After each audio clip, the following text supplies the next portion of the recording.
A very good afternoon and welcome to Lunchtime News on TV1. For the Newsfirst team, I'm Martin Satyanesan. Let's start off with a look at your headlines this afternoon.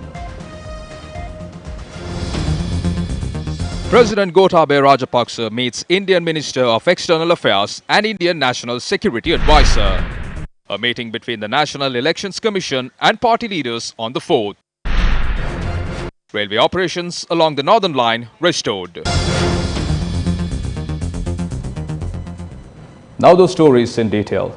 The Supreme Court has issued an interim injunction order preventing overseas travel for Jude Shramanta Anthony Jama, who was granted a presidential pardon.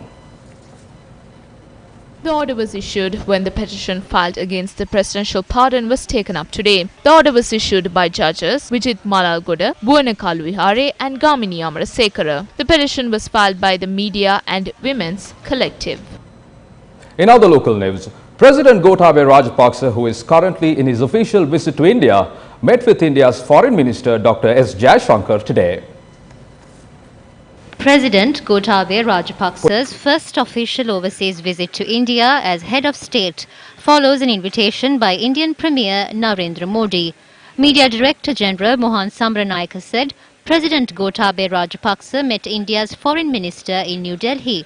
President Gotabaya Rajapaksa, who met India's National Security Advisor last evening, is due to meet Indian Prime Minister Ram Nath Kovind and Prime Minister Narendra Modi today.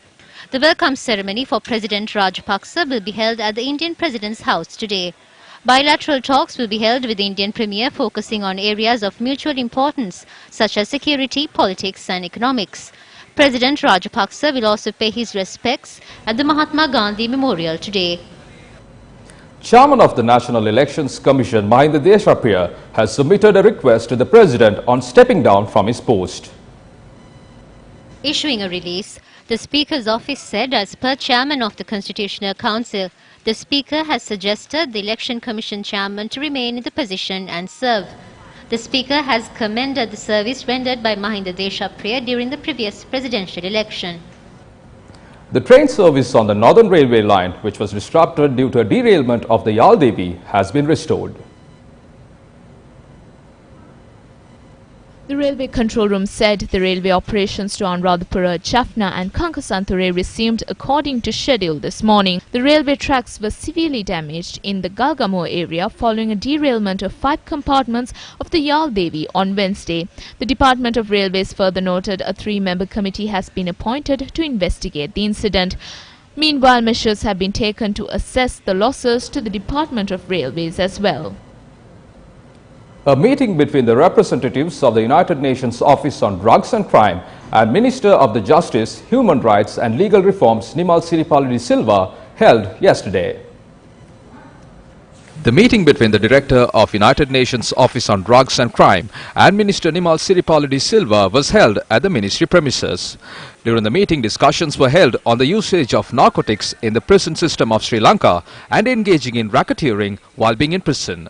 Meanwhile, the discussion also focused on how it can be prevented and the implementation of process followed internationally to eradicate the menace. The United Nations Office on Drugs and Crime also informed that they are willing to provide all technological assistance to make the prison a drug-free premises. Minister Nimal Siripala de Silva said his ministry is prepared to work with the United Nations on rehabilitating the prisoners. The minister has also informed that he had received information on lack of facilities at the prisons and it is his government's responsibility to prepare and implement a proper process. The National Elections Commission has summoned all party leaders to the Commission on the 4th of December this year. Chairman of the National Commission, Mahinda Deshapriya, said the meeting is due to take place at 10 a.m. that day. The chairman added several issues, including the forthcoming general election, will be discussed during the meeting. Moving on to more local news, KLA Rambukwala assumed duties as the State Minister of Investment Promotion today. KLA Rambukwala assumed duties at the Ministry of Investment Promotion today following religious observances. Several MPs and ministers were present during the event.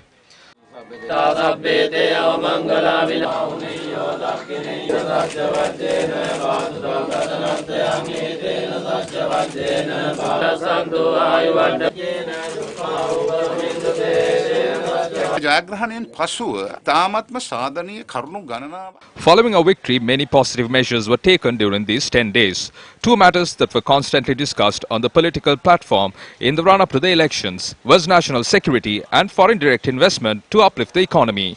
These were not random topics that we chose to highlight to gain political advantage. We cannot go forward by obtaining more debt. The country must develop with more foreign direct investment. To attract more FDIs, we must first establish national security and political stability. India and China are two friendly nations. The main two objectives of our President's visit to India is to promote tourism and develop foreign investments inflow into the country. We hope to generate foreign currency revenue through all of these measures. ඒ ප්‍රධානම කරුණු දෙකක්. එකක් තමයි ආයෝජනයන් වර්ධනය කිරීම, දෙවන එක සංචාරක ව්‍යාපාරය දියුණු කිරීම. මේ දෙකේම අපි බලාපොරොත්තු වෙනවා විශාල පිරිවැයක් එහෙම නැත්නම් විදේශ විනිමයක් ලංකාවට ගෙනෙන්න.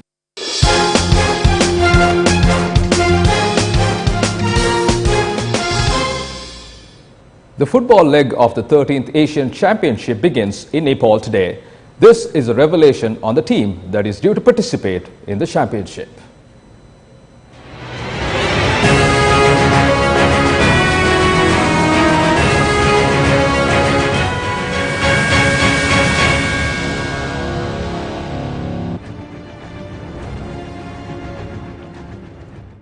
The under-23 football matches are also scheduled in this year's Asian Championship.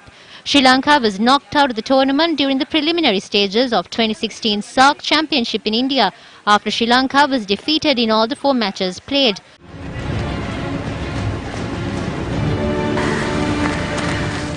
This year's Asian Championship will only see 4 teams participating, with Nepal, Maldives and India along with Sri Lanka. Sri Lanka will have the chance of claiming a bronze if they could register a win in the 3 matches they are scheduled to play.